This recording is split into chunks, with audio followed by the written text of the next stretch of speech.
Today we will see how to delete Chrome browser. For this, go to our logo next to the three dots.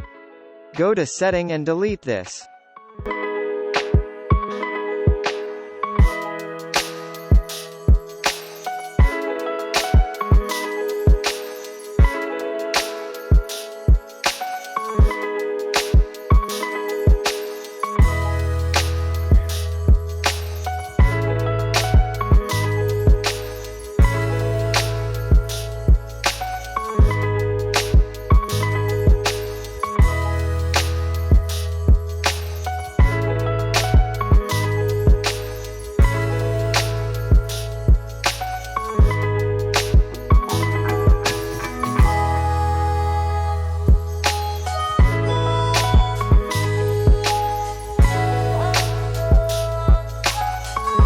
Thank you for watching. Like, share and comment, subscribe.